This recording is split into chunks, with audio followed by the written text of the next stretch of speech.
یہ بتلائیے کہ روزے کی حالت میں اپنی بیوی کے پاس جانا منع ہے تو غیر محرم کو دیکھنا جائز ہے؟ ہمارے ٹی وی پہ میں نے پہلے بھی کہا تھا کہ ہم ٹھیکیدار اور ذمہ دار نہیں ہیں مذہب کے. یہاں ہمارے آنے سے پہلے بھی کوئی بیٹھا تھا. ہم مریں گے تو یہاں ہم سے بڑے بڑے نیک لوگ بیٹھے ہیں. کوئی بندہ ذمہ دار نہیں ہے. بڑے بڑے کج کلا صاحب جبہ و دستار، بڑے بڑے صاحب بصیرت، آئمہ، فقہاء، علماء، زعماء، نقباء، صوفیاء، اولیاء، غوث، کتب، ابدال، اوتاد، کتب الاقطاب، جانے کون کون آئے، علماء آئے، مفسرین آئے، محدثین آئے، گزر گئے. ہم تو خاک نشین لوگ ہیں، تھوڑا کام کرنے والے، تھوڑی صلاحیت رکھنے والے. لیکن بھائی اگر کرتے ہیں تو ایک کام کرتے ہیں، ساتھ دوسرا نہیں کرتے. یہ کس طرح کا دین سکھانے لوگ نکلے کہ شوال سے لے کر شعبان تک گانا سنایا جائے گا، شعبان سے لے کر شوال تک ناچ گانا کیا جائے گا، شوال سے لے کر شعبان تک دھما چوکڑی ہوگی، رمضان آئے گا تو حدیثیں سنائی جائیں گی، رمضان آئے گا تو لوگوں کو قرآن پڑھ کے سنایا جائے گا. یہ مذہب باز نہیں ہے کہ گویے مذہب سکھائیں گے، ایکٹر مذہب سکھائیں گے. یہ مذہب باز نہیں ہے کہ ایک گلاس کے اندر پہلے شراب پی لو، پھر اسی گلاس میں رمضان آئے تو شہد بانٹنا شروع کر دو. یہ باز نہیں، یہ میرے رسول اللہ کا مذہب ہے. اگر تمہیں شوق ہے دین سیکھنے سکھانے کا، یکم رمضان کو توبہ کرو اور کہو کہ ہم ٹی وی پہ بیٹھ کے حدیثیں سنائیں گے تو سارا سال سنائیں گے. اور جس زبان سے حدیث نکلے گی پھر اس سے کبھی گندا گانا نہیں نکلے گا، پھر کبھی ناچ گانا نہیں ہوگا. یہ کون سا مذہب ہے جو بیویاں سکھا رہی ہیں؟ یہ کون سا دین ہے جو عورتیں سکھا رہی ہیں؟ میرے رسول پاک صلی اللہ تعالیٰ علیہ وآلہ وسلم کا وہ مذہب ہے کہ میرے اعلیٰ حضرت فاضل بریلوی رحمت اللہ علیہ نے فرمایا، مرد کے لیے جائز نہیں کہ وہ عورت کی زبان سے میلاد بھی سنے، نعت بھی سنے. مرد کے لیے جائز نہیں. مرد کو مرد سکھائے گا، عورت سکھائے گی تو عورتوں کو سکھائے گی. بے شک آپ سویرے فتویٰ دیجئے کہ چھوٹی سی مسجد میں بیٹھ کے، چھوٹے سے کونے میں بیٹھ کے چھوٹا سا مولوی، اور وہاں تو اتنے بڑے مفتی ٹی وی پہ بیٹھے ہوئے، وہ غلط ہے تو صحیح ہے کیسے ہو گئے؟ سنو، میرے نبی پاک علیہ الصلوۃ والسلام کے مذہب کا حسن یہ ہے کہ اسلام کہتا ہے کہ نظر بی بی کو دیکھا کسی نے غلطی سے تو معافی ہو جائے گی، دوسری نظر شہوت سے دیکھا تو حرام ہے اس کے لیے. وہ پاکستان کا مولوی ہو یا سعودی عرب کا شاہ ہو، کسی کے لیے عورتوں کے بیچ پھرنا اٹھنا بیٹھنا جائز ہے. میرے نبی پاک صلی اللہ تعالیٰ علیہ وسلم نے فرمایا ہے میں عورتوں سے مصافحہ کرنے نہیں آیا. اور میرے نبی پاک صلی اللہ علیہ وسلم نے فرمایا ہے، حضور فرماتے ہیں لیکن نا کتا بالکل ناپاک نہیں ہوتا، کتے کا تھوک ناپاک ہوتا ہے، یا کتا گیلا ہو جائے تو ناپاک ہوتا ہے، لیکن خنزیر سارا ناپاک ہوتا ہے، کل ناپاک ہے خنزیر.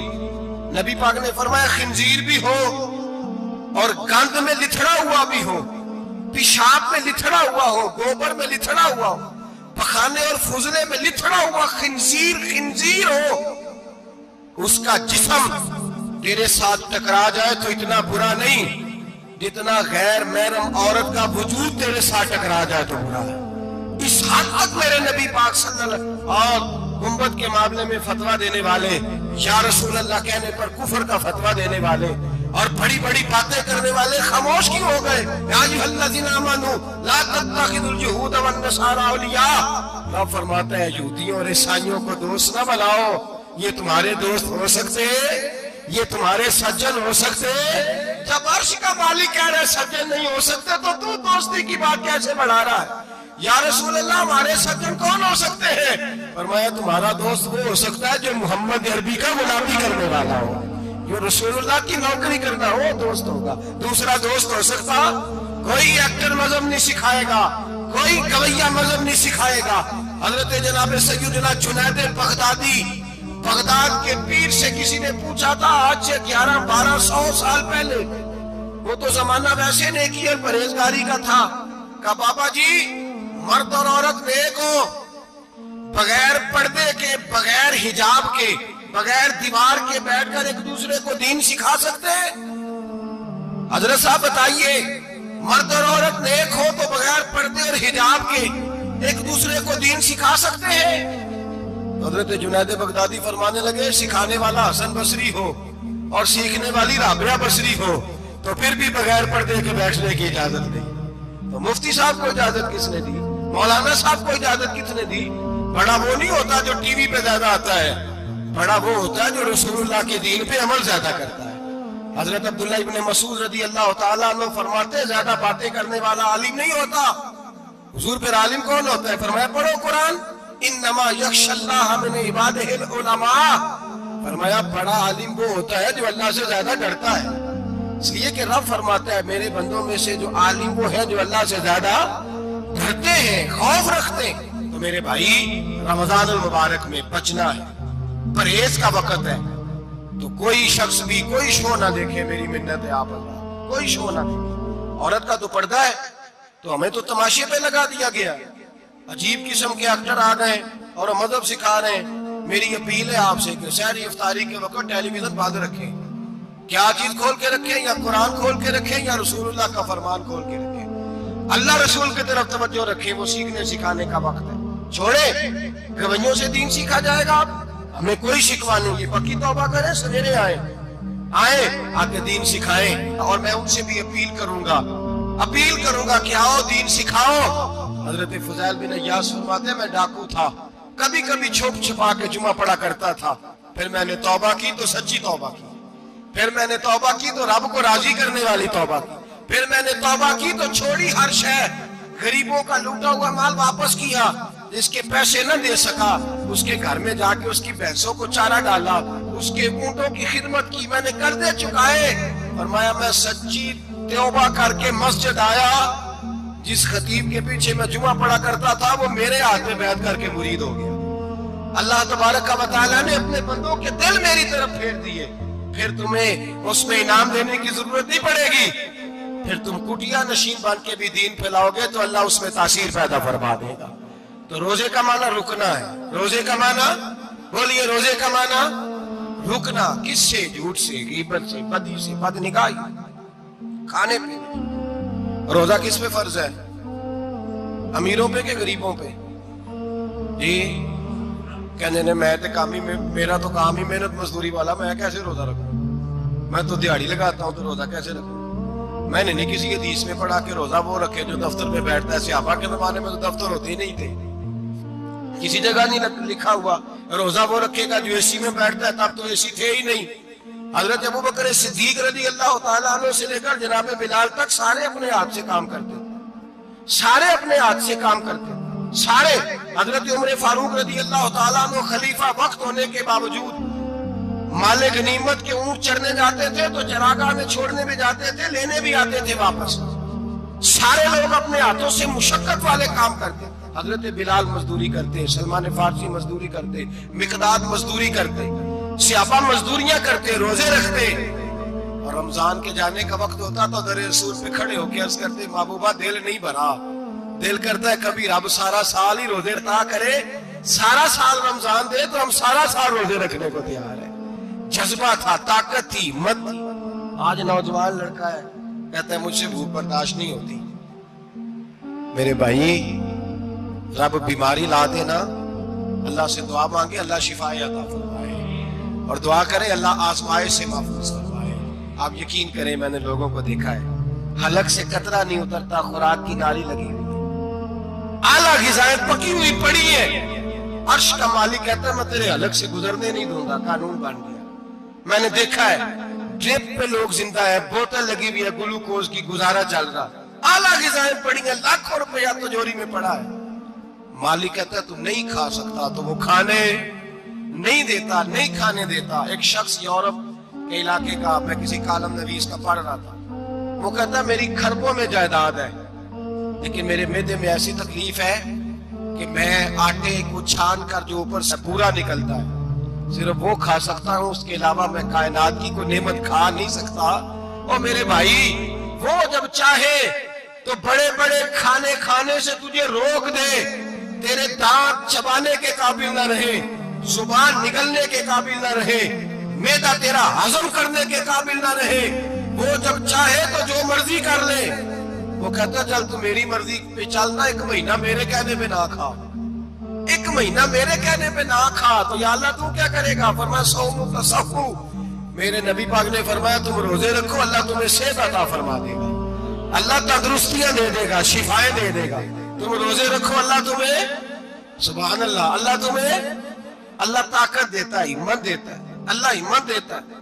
میں نے دیکھا ہے، میں نے بزرگوں کو دیکھا ہے، ضعیف لوگوں کو دیکھا ہے، کمزور لوگوں کو دیکھا ہے، میں نے دیکھا ہے روزے رکھتے ہوئے، مزدوروں کو دیکھا ہے روزے رکھتے ہوئے۔ میں اپنے ابا جی کو کہتا، ابا جی اتنی سخت گرمی اور مزدوری آپ کرتے اور مزدوری کے عالم میں روزہ رکھتے، تو کہتے پتر روزہ کی آندا ہے، روزہ کدوں کو جاندا ہے، روزہ اپنی جگہ تے مزدوری اپنی جگہ تے۔ اور کئی دفعہ مینوں فرمان لگے، مینوں یار سمجھ کو نہیں لگتی، پتہ نہیں روزے اللہ طاقت کتھوں دے چڑھدا ہے، نہیں زیادہ کام بھی زیادہ کریدا ہے تے روزہ بھی رکھ بھائی صوم تسخو، میرے مصطفیٰ نے فرمایا تو روزہ رکھ اللہ تجھے صحت عطا فرما دے گا۔ رب تعالیٰ تجھے، یہاں ہوٹل کھلے ہوئے ہیں،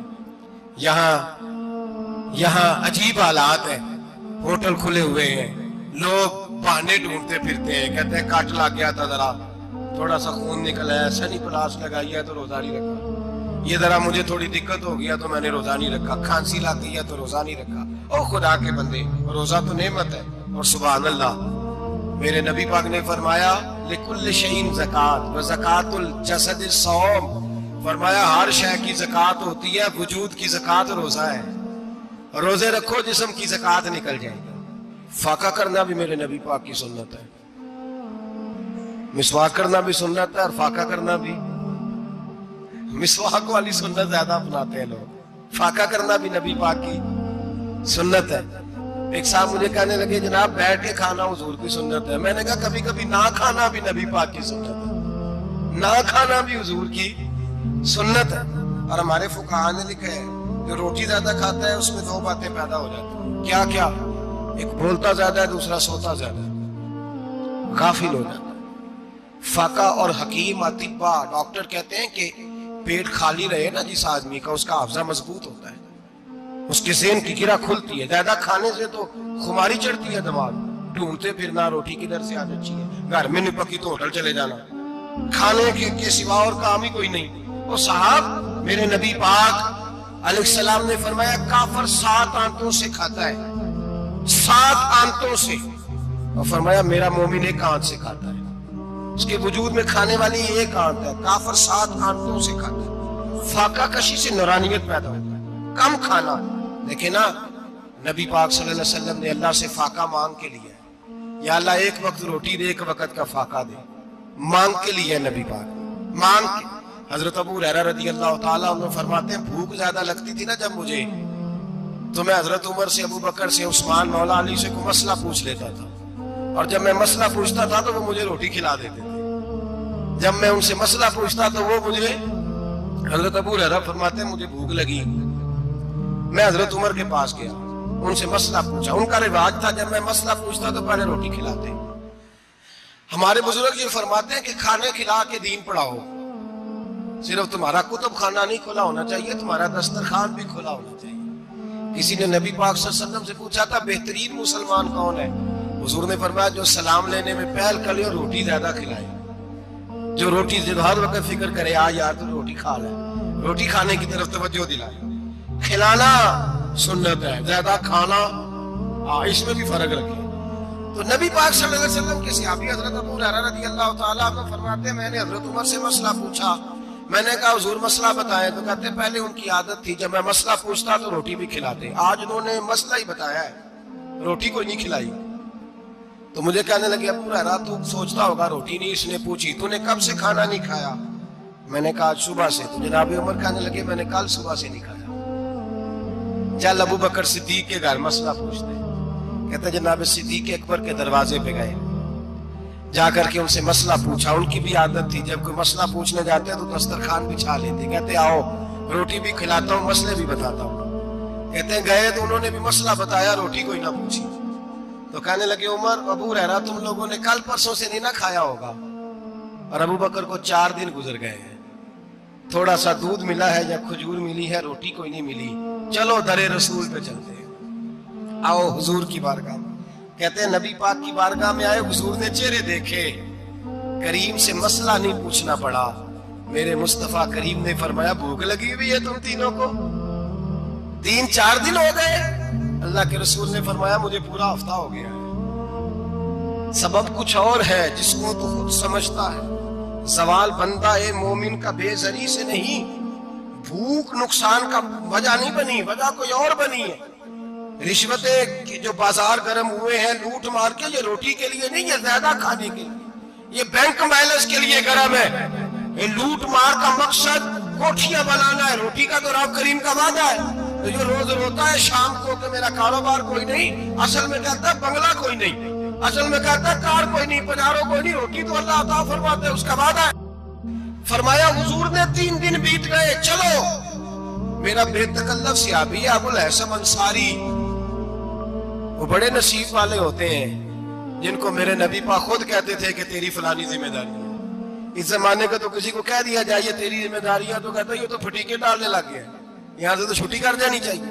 خوش ہوتے تھے صحابہ کہ ہماری ذمہ داری لگی۔ کہتے ہیں حضرت ابو الحسن انصاری کے گھر گئے، نبی پاک نے فرمایا بھوک بڑی لگی ہے، کھانا لا۔ کہتے ہیں حضور نے اسے کہا تو اس آدمی کو تو وجد ہی ہو گیا، اس نے کہا میرے اتنے نصیب کہ حضور کا یہ کھانا کھلا۔ آؤ دیکھو دنیا والوں، آج جو سب سے زیادہ عزت والا ہے وہ میرا مہمان بنا ہوا ہے۔ فرماتے ہیں وہ دوڑے گئے، بکری اٹھائی، ذبح کی، بیوی کو کہنے لگے روٹی تیار کر، ادھر کھجوریں توڑی، انگور توڑے، کہنے لگے حضور آپ جب تک تناول کریں تب تک کھانا پک جاتا ہے۔ حضرت عمر کہتے ہیں روٹی پک کے آئی، بڑا پیارا گوشت، بڑا اچھا سالن، بڑا خوبصورت خلوص والا کھانا۔ فرماتے ہیں میں نے بڑا ہی کھایا۔ نبی پاک نے نہ ایک روٹی لی اور چھوٹی چپاتی، تھوڑا تھوڑا سالن کونوں سے، اور جب نبی پاک نے کھا لیا تو حضور کی آنکھوں میں آنسو آئے۔ حضرت عمر کہنے لگے حضور روئے کیوں؟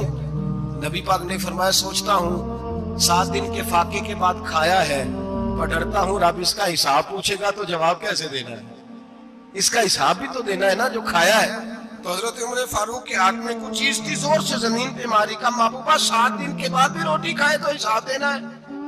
نبی پاک فرمانے لگے عمر وہ مالک ہے نا، تو جب دیتا ہے تو حساب نہیں لے سکتا، حساب تو دینا ہے، حساب تو دینا ہے، تیاری رکھو۔ صحابہ کرام فرماتے ہم نے ارادہ کیا کہ آج کے بعد ہم پھر فاقے کریں گے، کم کھائیں گے، اس لیے کہ حساب دینا ہے۔ میرے بھائی وہ فاقہ کشی کرتے تھے، ڈرتے تھے۔ یہاں تو لوگ کھا کے بیمار ہیں، کھاتے جا رہے ہیں، سوتے جا رہے ہیں، کھاتے جا رہے ہیں، سوتے جا رہے ہیں۔ یہ بھی وقت آئے گا رمضان شریف کا، سویرے درس پہ آؤ کہتے نیند بڑی آتی ہے، سویرے 2 سپارے پڑھ کے سویا کرو کہتے شام نیند بڑی آتی ہے، فجر کے بعد یہ تو وقت ہوتا ہے اللہ اللہ کرنے کا، شہری کا، کھاتے جا رہے ہیں، سو لوگ جماعت سے نماز نہیں پڑھ کے سو جاتے، جماعت کا ثواب چھوڑ کے سو جائیں گے۔ بھائی رمضان مبارک میں فاقہ کشی کی ٹریننگ ہوتی ہے، فاقہ کشی کی تربیت لے، رمضان میں روکے اپنے آپ کو، تربیت ہوگی۔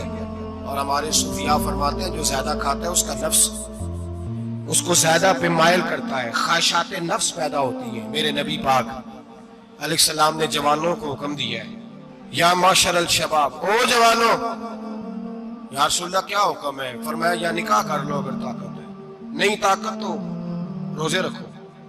حضور روزے سے کیا ہوگا؟ فرمایا تمہارا نفس کچلا جائے گا، شیطان وسوسہ اندوزی نہیں کرے گا۔ آج نوجوان بڑھ بڑھ کے کھاتا ہے، بہت زیادہ کھاتا ہے، کبھی اس ہوٹل سے کھاتا ہے، کبھی اس ہوٹل سے کھاتا ہے۔ اتنا زیادہ کھائیں گے تو نفسانی قوتیں اچھل کر کے آئیں گے، مشکل ہو جائے گا۔ شادیاں دیر سے ہوتی ہیں، ماں باپ آ کے بند کر کے بیٹھے ہوئے ہیں۔ اگر ماں باپ کی ذمہ داری ہو اور ماں باپ نکاح نہ کرے تو نبی پاک نے فرمایا بچے گناہ کریں گے تو جتنا گناہ بچے کو اتنا باپ کو بھی ہوگا۔ تو ماں باپ چپ ہے، دوسرا شادی مشکل بڑی ہے، مہنگی بڑی، اور تیسرا نہیں کر رہے، کچھ لوگ تو روزے بھی نہیں رکھ رہے۔ تو رمضان ان کے لیے بھی وقت ہے، نفسانی قوتیں کچلی جائیں گی، کھانا جتنا کم کھایا جائے گا اتنا وجود کے اندر نفسانی خواہشات کم پیدا ہوں۔ تو رمضان تو پریکٹس ہے مجاہدے کی، دین کی۔ اور دوسرا میرے حبیب پاک صلی اللہ علیہ وسلم نے فرمایا ہے، حضور فرماتے ہیں کہ رمضان اور قرآن کا آپس میں رشتہ ہے۔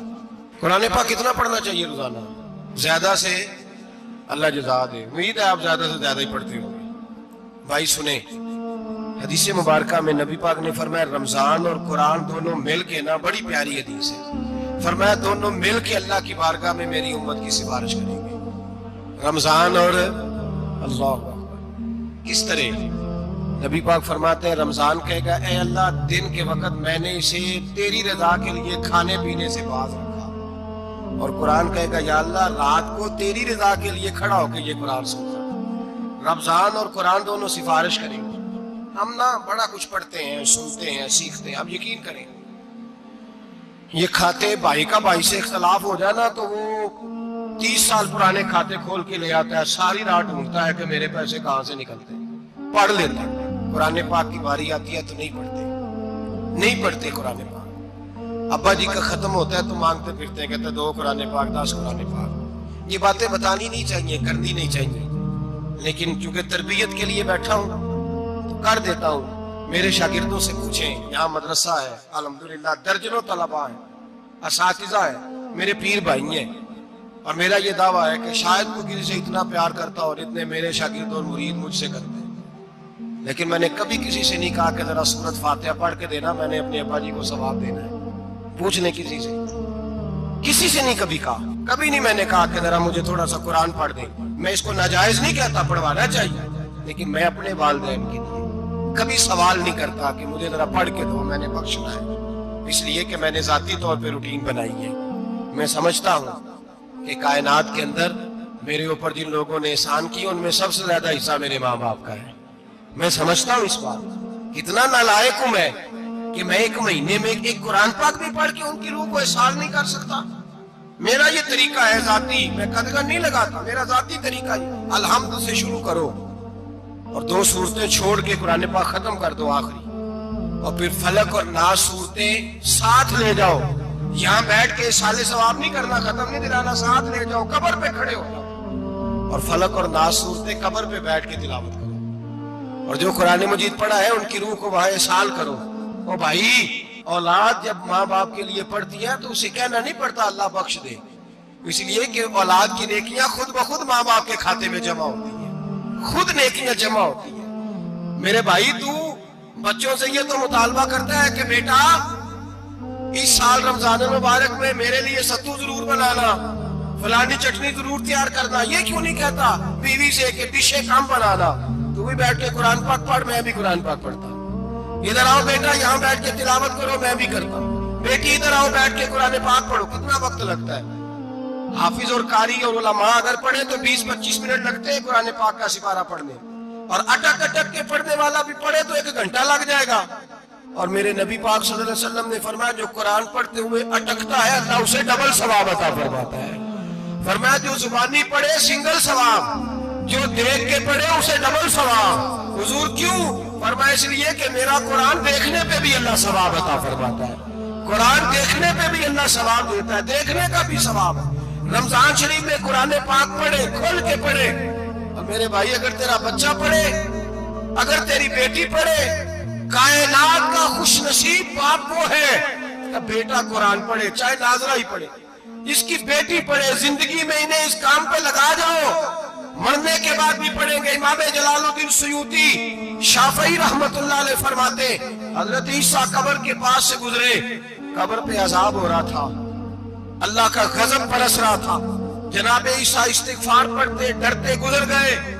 تھوڑی دیر کے بعد، چند گھنٹوں کے بعد گزرے تو اسی قبر پہ پھول کھلے ہوئے تھے، رحمت برس رہی تھی۔ حضرت عیسیٰ علیہ السلام عرض کرنے لگے مولا تو بے نیاز ہے، میری طاقت نہیں تیرے کاموں میں بولنے کی، پر ابھی تو یہاں عذاب ہو رہا تھا، ابھی رحمت برس رہی ہے۔ جناب عیسیٰ کہتے ہیں آواز خدا بندی آئی، عیسیٰ بندہ بڑا گناہگار تھا، پاپی تھا، مجرم تھا، خطا کار تھا، لیکن جب اس کا انتقال ہوا، اس کی بیوی حاملہ تھی، اس کے پیٹ میں بچہ تھا، بچہ اس کے انتقال کے بعد پیدا ہوا، آج وہ 4-4.5 سال کا ہوا ہے، مکتب میں گیا ہے، مدرسہ میں گیا ہے، استاد نے بسم اللہ شریف پڑھائی ہے، فرمایا اس نے توتلی زبان سے کہا ہے بسم اللہ الرحمن الرحیم، کہ ایسا مجھے بتلا اس زمین پر وہ معصوم جسے ابھی رحمان اور رحیم کہنا نہیں آتا، وہ توتلی زبان سے مجھے رحمان اور رحیم کہے اور میں اسی زمین پہ اس کے باپ کو عذاب دوں۔ فرمایا اس نے 1 بار رحمان اور رحیم کہا ہے، میں نے اس کی باپ کی قبر کو نور سے معمور فرما دیا ہے، نور سے بھر دی ہے قبر، برکت سے بھر دی ہے۔ اللہ کرے میرے بیٹے بھی قرآن پڑھے، اللہ کرے میری بیٹیاں بھی قرآن پڑھے، اللہ کرے ہم سب کی اولاد قرآن پاک پڑھے. لیکن نا امام اعظم ابو حنیفہ رمضان میں 61 قرآن پاک پڑھتے تھے. کتنے؟ 60 ٹیک. اللہ اکبر. ایک قرآن پاک دن میں پڑھتے پورا, ایک رات کو پڑھتے, ایک تراویح میں پڑھتے. 61 قرآن پاک امام صاحب پڑھتے.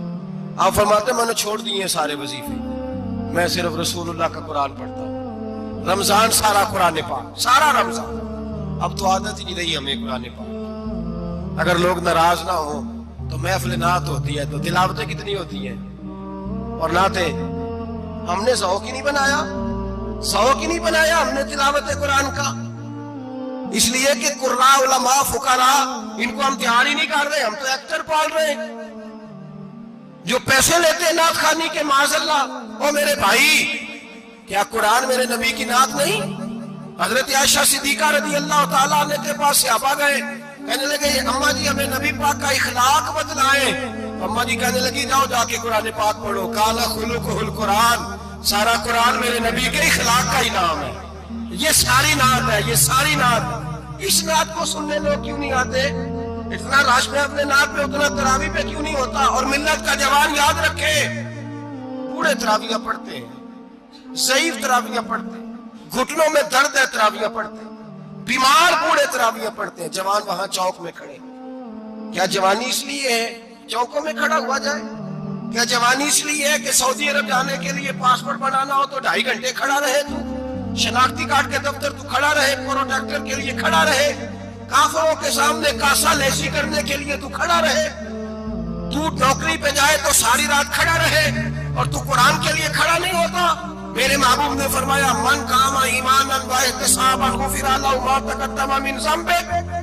فرمایا جو رمضان المبارک میں اللہ کی رضا کے لیے گناہوں کی معافی کے ارادے سے قیام کرے گا, راتوں کو عبادت کرے گا, اللہ اس کے پچھلے سارے گناہ معاف فرما دے گا. نوجوان ارادہ کریں, پروگرام بنائیں کہ انشاءاللہ قرآن پڑھنا بھی ہے, قرآن پڑھوانا بھی ہے, سننا بھی ہے, اور انشاءاللہ بولیے سننا بھی ہے اور پڑھنا بھی ہے اور پڑھانا بھی. ہمت کریں, دلیری کریں, آگے کھڑے تو ہو, اللہ توفیق عطا کرے گا. پہلی بات یہ کہ روزہ رکھیں. دوسری بات یہ کہ قرآن پاک کی تلاوت کریں, اور روزہ رکھیں تو روزے کے سارے حسن سمیت اسے رکھیں. نبی پاک نے فرمایا رمضان غمخواری کا مہینہ ہے, غمخواری کریں. ہمارے زمانے میں 2 قسم کی تکلیفیں ہیں. ایک تو غریب آدمی, اس کا حال یہ ہے کہ وہ مانگتے ہی گزارا کرنا چاہتا ہے. اس نے ہاتھ یوں کر لیا ہے تو اب اس کا یوں ہونے کو تیار نہیں. ضرورت اگر کسی آدمی کو کسی دروازے پہ لے جاتی ہے تو برا نہیں, لیکن سوال کا اپنے اوپر دروازہ کھول لینا یہ ٹھیک نہیں. فاقہ کشی پیدا کریں, حوصلہ پیدا کریں, تھوڑے پہ گزارا کرنا سیکھیں. غریبوں کو بھی اجازت نہیں کہ وہ نکل کھڑے ہوں میدان میں مانگنے کے لیے. ٹولیاں نکلتی ہیں رمضان میں, جتھے نکلتے ہیں خیرات کا ٹھیک کرنے. بچیں.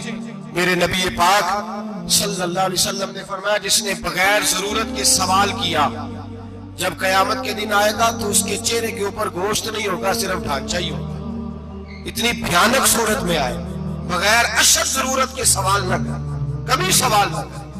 اور امیروں سے گزارش ہے کہ رمضان ہمدردی کا مہینہ ہے, ہمدردی کریں تو سامنے والے کی عزت کا بھی خیال کریں. یہ بات درست ہے کہ غریب سیاڑا نہیں ہوتا, اس لیے کہ جس کی جیب میں پیسے نہیں ہوتے بھائی اسے عقل بھی نہیں ہوتی. جس کے گھر کار نہیں ہوتی اسے چلانے کا طریقہ, جس کے گھر اوون نہیں ہوتا اسے چلانے کا طریقہ بھی نہیں آتا.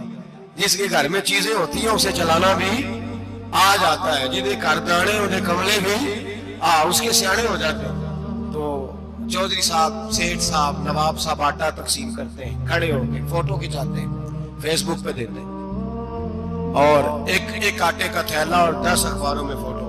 اللہ سے ڈریں. رمضان ہمدردی کا مہینہ, ہمدردی کا. غریب کو دیں تو اس کی عزت کو رسوا نہ کریں. میرے نبی پاک علیہ السلام کے صحابی حضرت عبداللہ ابن عمر رضی اللہ تعالیٰ عنہ ڈھونڈ کے لاتے تھے مسکینوں کو, ڈھونڈ کے, اور جب لاتے تھے تو اپنے دسترخوان پر بٹھا کر اپنے ساتھ افطاری کرایا کرتے. اور پھر فرمایا اللہ تعالیٰ نے لن تنالوا البر حتی تنفقوا مما تحبون, اللہ کے راستے میں وہ چیز دینی ہے جو تمہیں زیادہ پیاری ہو. کون سی چیز جو تمہیں میں تھوڑا سا بے باک ہوں، بعض دوستوں کے ساتھ، سب کے ساتھ نہیں۔ ایک دوست مدرسے میں گھی دینے آئے ایک دفعہ، تو وہ والا گھی دے گئے جو سب سے سستا تھا۔ تو میں نے کہا مجھے دیانتداری سے بچائے، آپ یہی کھاتے ہیں گھر میں؟ کہنے لگے نہیں۔ تو میں نے کہا پھر ہم نے بچے مارنے کے لیے تو نہیں نہ رکھے ہوئے، کیا وہ والا گھی اللہ کے راستے میں پیاری چیز دینی ہے نا، اس لیے گلے گلے نوٹ لوگ مسجد کے گلے میں ڈال جاتے ہیں، پھٹے ہوئے ڈال جاتے ہیں، کہتے ہیں جوڑ دیں گے مولوی صاحب۔ اور خدا کے بندے پیاری چیز دینی تھی تمہیں، اور تو نے اس کا ترجمہ الٹ کر لیا ہے۔ سمجھ لیں رمضان المبارک میں کسی غریب کی مدد کرنی ہے تو ساتھ اس کی عزت بھی کرنی ہے۔ نبی پاک علیہ السلام کے دروازے پر جب سے، یہ جملہ ایک ہے لیکن بڑا قیمتی ہے، صحابہ کہتے ہیں جب ہم دروازہ رسول پہ جاتے تھے خیرات بھی ملتی تھی اور عزت بھی ملتی تھی۔ خود بھیک دیں خود ہی کہیں منگتے کا بھلا ہو، خیرات بھی ملتی تھی اور عزت بھی ملتی تھی۔ نبی پاک ساتھ عزت بھی دیتے تھے، مسکین کو غریب کو دیں اور خیر خائی کریں۔ جوتے بیچنے والے جوتوں کے ریٹ سستے کریں، کپڑا بیچنے والے کپڑے کا ریٹ، درزی صاحب بھی ریٹ سستا کریں، دکاندار بھی چیزوں کا ریٹ، حکیم صاحب پیسے کم لیں، ڈاکٹر پیسے کم کریں، حکومت نرخوں میں کمی کرے، اور یہ کام اجتماعی طور پہ کریں۔ میرے نبی پاک نے فرمایا رمضان غمخواری کا مہینہ ہے، اس میں غمخواری کرنی ہے، دوسرے کا خیال کریں، اظہار کریں، قربانی کریں۔ یہاں ہر چیز کا ریٹ بڑھ جاتا ہے رمضان شریف میں، ہر آدمی کہتا میرا سیزن آ گیا ہے، توجہ بڑھائیں، خیال کریں، غمخواری کا مہینہ ہے۔ اور پھر آپ لوگوں سے یہ بھی گزارش ہے کہ رمضان المبارک کا جب مہینہ آئے تو جس آدمی کے ساتھ نیکی کرنی ہے وقت پہ کریں۔ کسی غریب کو پیسے دینے ہیں، کپڑے دینے ہیں تو یکم رمضان کو دیں۔ میں اکثر دوستوں سے پوچھتا ہوں، میں کہتا ہوں قاری صاحب نو جوڑا کدو دیندے ہو؟ کہندے ستیویں والے دن۔ میں کہا مینوں لگ گئی سمجھ، تہاڈی سازش ہے کدھر سواں کے پا نہ لگے، ایویں مولوی چودھری صاحب دے نال دے کپڑے پا لے تے کتے لکھیا اینوں دینا ہے ستیویں؟ تسی دسو ستیویں والے دن کو درزی سی کے دیندا ہے، اونوں 3 گنا بھی پیسے دئیے تے کہندا جڑے باقی نے انہاں دے نہیں بٹن پہ لگ دے میرے کولوں، کتھوں جوڑا سی کے؟ تو کس دن دیتے ہو قاری صاحب؟ کیا مقصد ہے؟ پہننے کے لیے دے رہے ہو یا اس لیے دے رہے ہو کہ نہ پہن سکے؟ تو بھائی آپ جب کسی کو کوئی چیز دیں گے تو کب دیں گے؟ جب وہ استعمال کر سکے۔ غریب کو لوگ فطرانہ دینے جاتے ہیں عید سے 1 دن پہلے، تو کیا کرے گا اس کا؟ نہ تو کپڑے خرید سکا نہ روٹی لا سکا، بلکہ میرے حضرت صاحب فرماتے ہیں رمضان سے پہلے دے دو، رمضان کی نیت کر کے رمضان سے 1 دن پہلے دے دو، اللہ رمضان جتنا ثواب ہی عطا فرمائے گا۔ رمضان سے پہلے دو جس کو کچھ ہے، قبل از وقت تیاری کرو۔ میرے قبلہ حضرت صاحب فرمایا کرتے اپنے کپڑے بعد میں، غریب کے بچوں کے کپڑے پہلے، اپنے گھر کی ضروریات بعد میں، غریبوں کی ضروریات، اس لیے کہ اللہ پاک نے ان کا رزق بھی ہمارے گھر بھیج دیا ہے، ہماری ڈیوٹی لگائی ہے کہ تم نے بانٹنا، بانٹنے والے بنو، اور یہ ذہن بنائے کہ پتہ نہیں کس کا حصہ تھا جو اللہ نے میرے گھر بھیجا، یہ ذہن بنا کے بانٹو۔ اور جس کو دینے جائے، ہاں آپ کو اجازت ہے تھوڑا بہت پتہ کرنے کی، لیکن تھوڑا بہت تفتیش کرنے کی اجازت، بال کی کھال اتارنے کی اجازت۔ میں نے دیکھا ہے لوگ غریبوں کا انٹرویو لیتے ہیں، تیرا تو فلانا کمانے والا نہیں، تیرا تو فلاں بچہ، او بھائی بہت سارے غریب ایسے ہیں، بڑے ہیں جو کمانے کی کوشش کرتے ہیں لیکن ان کا سبب نہیں بنتا۔ ہاں ہے ایسے لوگ جو سعودی عرب چلے گئے ہیں، کہتے ہیں تیرا تو فلاں باہر نہیں گیا، ہے کیا ہے، لیکن سارے سعودی عرب جانے والے بھی مال کمانے کی طاقت نہیں رکھتے، کئی وہاں بھی بیٹھ کے بیچارے قرضوں میں الجھے ہوئے ہیں، وہاں والوں کے ظلم کا شکار ہے، بہت ساری آزمائشوں میں تو تفتیش کرتا ہے۔ میرے امام شافعی کا ایک جملہ اگر آپ کو یاد رہ گیا تو بات بن جائے گی۔ امام شافعی رحمت اللہ، بلکہ حضرت غوث اعظم جیلانی کے پاس وہ بات آپ کو زیادہ فائدہ دے گی۔ حضرت غوث اعظم جیلانی کو ان کا ایک مرید سمجھانے لگ گیا، کہنے لگا حضرت جی آپ سب کو دیتے رہتے ہیں، ہر بندہ مستحق نہیں ہوتا، ذرا ٹٹول کے دیا کریں۔ تو غوث اعظم جیلانی فرمانے لگے بھائی مجھے تو لگتا ہے تو بھی ان چیزوں کا مستحق نہیں تھا جو اللہ نے تجھے عطا کر دی ہے، پہلے تو بتا تو مستحق تھا، تجھے اپنی حیثیت اوقات کا پتہ ہے جو اللہ نے تجھے دے دی ہے، طاقت تھی، کوالٹی تھی، تیرے اندر وہ صلاحیت تھی، رب نے تو نہیں تیری تفتیش کی کہ تو قابل ہے کہ نہیں، تو اللہ کے بندوں کی تفتیش کرتا پڑتا ہے۔ امام شافعی فرمایا کرتے، امام شافعی فرماتے رب تجھے پرکھ کے نہیں دیتا، ٹٹول کے نہیں دیتا، رسوا کر کے نہیں دیتا، تو غریبوں کے ساتھ یہ سارا ظلم کیوں کرتا ہے؟ بس پتہ چل گیا وہ ضرورت مند ہے تو دے، اس لیے کہ اجر تجھے غریب نے نہیں دینا، اجر اللہ نے دینا ہے، اور اللہ اجر عمل پہ نہیں دیتا، اللہ تو نیت پہ اجر عطا فرماتا ہے۔ تو نیت دیکھ تیری کس طرح کی، تو میرے بھائی غریب کو دے، قبل از وقت دے۔ رمضان مبارک میں چوتھا کام، بات آخری اور چوتھا کام سنیں، رمضان میں دین سیکھیں۔ شیطان قید ہوتا ہے زیادہ سے زیادہ، اور جب آدمیوں کا پیٹ خالی ہوتا ہے نا تو ذہن جو ہوتا ہے نا وہ بھی اس کا فریش ہوتا ہے، اس میں کوشش کریں دین سیکھنے کی۔ میرے نبی کریم صلی اللہ علیہ وسلم نے اس دین کو علم کا دین قرار دیا ہے، شعور کا دین قرار دیا ہے، فہم کا دین قرار دیا ہے۔ نبی پاک صلی اللہ علیہ وسلم نے فرمایا ایک عبادت کرنے والا عشاء کے بعد کھڑا ہو اور فجر تک نماز پڑھتا رہے، ایک عالم دین عشاء پڑھ کے سو جائے، اٹھ کے فجر پڑھ لے، تو وہ 70 عبادت کرنے والوں کا درجہ زیادہ نہیں، عالم کا درجہ پھر بھی زیادہ ہے، اس عالم دین کا درجہ زیادہ ہے، اس لیے کہ وہ لوگوں کو آگاہی دیتا ہے، شعور بخشتا ہے۔ یہ دین جو ہے یہ، اور نبی پاک صلی اللہ علیہ وسلم نے فرمایا عبادت کرنے والے پر عالم کا درجہ اتنا ہی زیادہ ہے جتنا میرا درجہ اپنے غلاموں پر زیادہ ہے۔ عالم کو حضور نے اتنا بڑا مقام دیا، دین سیکھیں، شعور حاصل کریں، یہ فقاہت کا دین ہے، شعور حاصل کرنے کا دین ہے۔ اور نبی پاک صلی اللہ علیہ وسلم نے فرمایا دین کی ایک بات سیکھ لینا 1000 نفل پڑھنے سے زیادہ درجہ رکھتی ہے، دین کی ایک بات سیکھ لینا 1000 جنازے میں شرکت سے زیادہ درجہ رکھتی ہے، دین کی ایک بات سیکھ لینا، میرے نبی پاک صلی اللہ تعالیٰ علیہ وسلم ارشاد فرماتے 1000 مریض کی عیادت کرنے سے زیادہ درجہ رکھتی ہے۔ فرمایا جس نے رات کے ایک لمحے میں دین کی ایک بات سیکھی، اللہ اسے ساری رات عبادت کرنے سے زیادہ ثواب عطا فرمائے گا۔ میرے ایسا فرمایا کرتے جب سیکھنے والے کو یہ ثواب ملے گا تو بتائیے سکھانے والے کو کتنا ثواب ملے گا، اسے اللہ کتنا درد۔ رمضان آ رہا ہے، شیطان قید ہے، دین پھیلانے کی کوشش کریں، جد و جہد کریں۔ بڑی نیند آتی ہے فجر پڑھ کے، لیکن اگر کسی کا ارادہ بن جائے کہ دین سیکھنا بھی ہے اور دین بچوں کو، تو پھر کوئی نیند غلبہ۔ ایک مثال ایک عالم نے سمجھائی، کوئی بزرگ تھے درویش عالم، ان کے پاس ایک عورت آئی، کہنے لگی میں بچوں کو سویرے بڑا جگاتی ہوں، بچے جاگتے نہیں نماز کے لیے۔ بڑا عجیب جواب دیا بزرگوں نے، درویش نے، عالم نے، کہنے لگے بی بی کیوں نہیں جاگتے، جگایا کر، بیدار کیا کر، اٹھایا کر۔ کہنے لگی بڑی جدوجہد کرتی ہوں، اٹھتے نہیں، بیدار نہیں ہوتے۔ اللہ والے تھے نا، کہنے لگے یہ بتا اگر اس کمرے میں آگ لگ جائے تو پھر بچوں کو کیسے بیدار کرے گی، آگ سے بچانے کے لیے کیا کرے گی؟ پھر تو بالوں سے پکڑ بھی گھسیٹنا پڑا تو گھسیٹ کے کمرے سے لاؤں گی، پھر تو چوٹیں لگتی ہیں تو لگ جائے، پھر میں پرواہ نہیں کروں گی۔ آپ فرمانے لگے یوں سمجھ لے جہنم کی آگ جل رہی ہے، اگر تیرے بچے نے نماز نہ پڑھی تو آگ لگ جائے گی، اگر اس نے عبادت نہ کی تو اسے آگ، اب جیسے بھی تجھے اٹھانا پڑتا ہے اٹھا گھسیٹ کے باہر لا، لیکن اس کی نماز قضا۔ نیند بڑی آ رہی ہے سویرے، لیکن اگر دین نہ سیکھا تو مشکل ہو جائے گی۔ جیسے بھی اپنے آپ کو جگانا چاہیے۔